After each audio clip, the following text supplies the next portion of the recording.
Hingga ketika pada saat tikungan, bis ini langsung menabrak si pemotor itu. Anehnya, ketika ditabrak, tembus dong. Boh, hutan Alas Roban punya segudang cerita mistis selain kontur jalannya yang emang ekstrim. Cerita-cerita semisal bus santu yang meneror para pengendara dengan wujud era tahun 70-an. Terus sosok wanita terbang dengan baju putih yang kerap mengganggu pengemudi. Gak jarang terjadi kecelakaan hingga akhirnya mengakibatkan meninggal. Sampai pada warung gaib yang tiba-tiba muncul yang dilayanin sama seorang ibu yang sikapnya sedikit agak aneh. Ikuti terus video ini sampai habis dan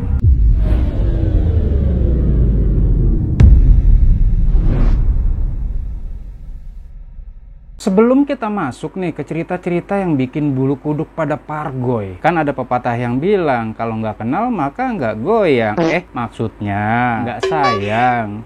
Jadi kata Alas Roban itu mengacu kepada alas yang berarti hutan. Dan Roban adalah daerah yang menjadi tempat di mana air laut dulu itu naik ke daratan, Ya secara kan Alas Roban ini berada di pesisir pantai kan, Dahulu kala, Alas Roban ini merupakan hutan belantara yang lebat, yang sangat luas dan masuk dalam daerah Pekalongan, Jawa Tengah. Awal Alas Roban mulai di zaman manusia adalah sekitar tahun 1600-an. Nah, jadi ceritanya sekitar tahun itu Belanda berhasil menaklukkan Batavia atau Jakarta, yang kemudian terdengar oleh Sultan Agung dari Kesultanan Mataram, Yogyakarta, dan hal itu membuat beliau marah. Sebab awalnya Belanda kan udah melakukan perjanjian dengan Sultan Agung, dan disinilah Belanda melakukan pelanggaran atau yang disebut pelanggaran diplomasi perjanjian atas penguasaan Pulau Jawa, Ceritanya Sultan Agung nih ingin merebut kembali Batavia nih, Ya pasti dengan melakukan penyerangan ke Batavia. Kemudian jalur Pantura atau Pantai Utara kemudian dipilih sebagai jalur penyerangan. Karena jalur Pantura itu masih banyak hutan lebat, maka Sultan Agung ini merasa khawatir kalau dia dan pasukannya itu akan kehabisan energi nanti di sana. Karena kan akan banyak hutan-hutan yang harus ditembus nih. Akhirnya Sultan Agung ini mengutus Raden Tumenggung Bahurekso nih, atau yang biasa dipanggil Ki Bahurekso, untuk membuka jalur di Pekalongan tersebut, Ya sekaligus mendirikan pos-pos logistik gitulah di daerah sana dengan cara membuka lahan pertanian dan perkebunan. Jelas saja lahan itu digunakan untuk menanam bahan makanan sebagai pasokan tentara nantinya kan. Berangkat ini ceritanya Ki Bahurekso bersama beberapa para pekerja. Ketika sudah sampai di hutan Roban, Ki Bahurekso langsung melakukan tapa. Kalian tahu tapa kan? Itu loh yang duduk semedi, diam tanpa melakukan pergerakan apapun. Tapi tapa yang dilakukan oleh Ki Bahurekso ini berbeda dari tapa-tapa biasanya, Dia melakukan tapa itu dengan cara terbalik. Makanya dinamakan topo kalong. Ya mirip-mirip kalong dan kampret gitulah. Ups, biasa aja dong ngomong kampret. Hal itu dilakukan untuk meminta izin kepada penguasa pantai utara yang kita ketahui adalah Dewi Lanjar. Ki Bahurekso itu meminta izin ini untuk melakukan pembabatan hutan yang ada di pantai utara tersebut, Setelah bertemu dengan Dewi Lanjar dan mendapatkan izin, maka Ki Bahurekso ini menyudahi tapanya, Nah, tapa yang dilakukan oleh Ki Bahurekso ini punya dampak untuk nama daerah Pekalongan. Karena melihat dari cara Ki Bahurekso melakukan tapa seperti kalong itu kan ya. Singkat kata akhirnya pembabatan hutan pun dimulai, Sebenarnya kekuatan jin-jin yang ada di sana itu sudah ada sejak zaman Ki Bahurekso ini, Berarti sejak zaman dulu memang sudah ada.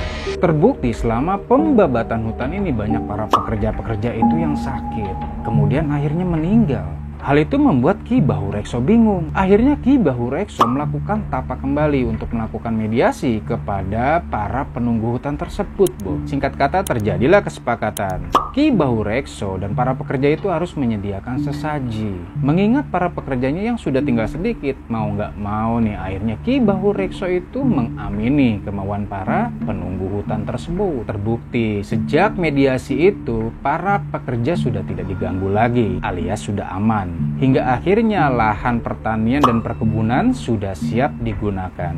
Langkah selanjutnya Ki Bahurekso ini harus membuat irigasi nih, dari sungai ke lahan tersebut. Tapi sayangnya pada saat itu ada sebatang pohon gede yang menyumbat sungai, hingga akhirnya air tidak bisa teraliri ke lahan tersebut. Tapi dengan kesaktian yang Ki Bahurekso punya, akhirnya dengan sekali gebuk jedar, hancurlah pohon tersebut. Nah, kejadian inilah yang akhirnya dinamakan daerah tersebut sebagai Batang atau Alas Roban yang biasa kita tahu. Hingga akhirnya Ki Bahurekso ini berhasil membuka jalur pantura dari hutan-hutan yang dibabatnya itu, Bo. Tapi entah bagaimana kabar tentang Ki Bahurekso yang berhasil membuka jalur ini terdengar Batavia. Terdengar oleh Belanda. Terdengar sampai telinganya Belanda yang ada di Batavia nih, Bo. Dan tahu sendiri Belanda itu punya sebuah firma dagang yang disebut VOC. Sementara VOC ini udah ngebet banget memang untuk menguasai atau memonopoli kegiatan ekonomi yang ada di Yogyakarta. Tapi sejauh ini mereka itu terhalang oleh pagar betis hutan mistis yang ada di Alas Roban.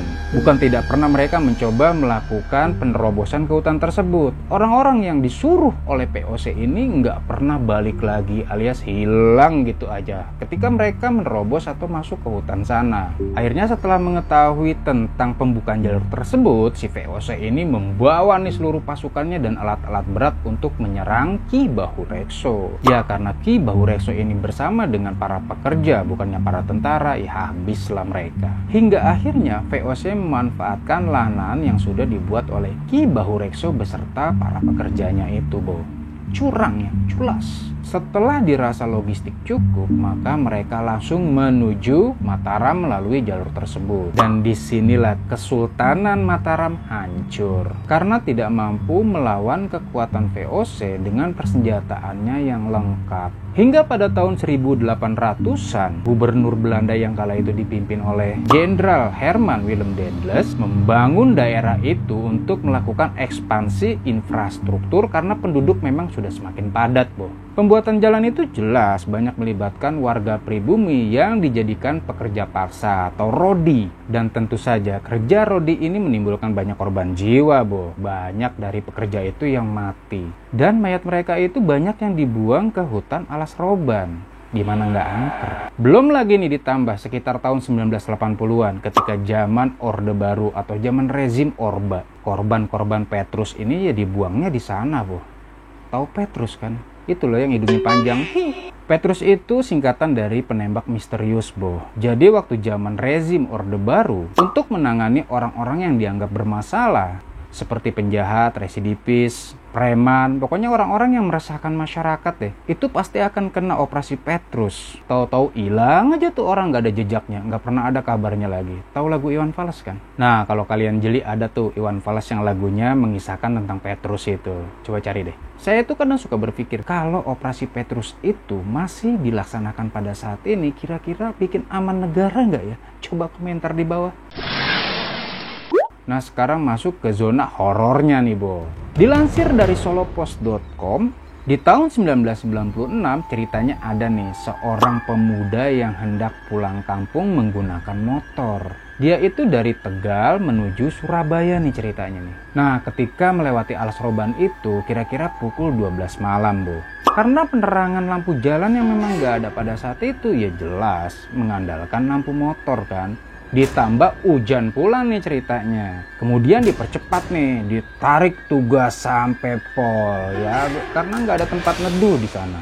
Lagi kebirit-birit biar cepet keluar dari area hutan Alas Roban, tiba-tiba di belakang dia ada bis dong. Ya karena sadar kecepatan motornya nggak bisa ngalahin kecepatan bis, makanya dia sedikit nih agak nepi nih, dia agak minggir gitu. Maksudnya biar bisnya bisa lewat. Tapi anehnya bis ini nggak nyalip-nyalip nih.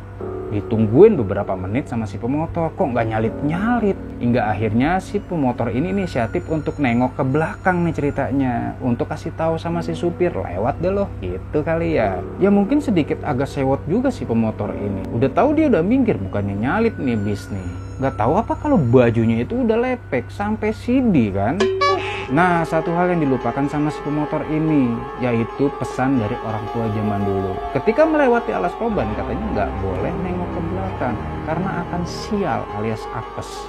Bener aja, Bo. Pas dia nengok ke belakang, tergambarlah sebuah bis usang era tahun 70-an dengan supirnya yang nggak jelas. Dan bis itu juga punya lampu yang agak redup-redup.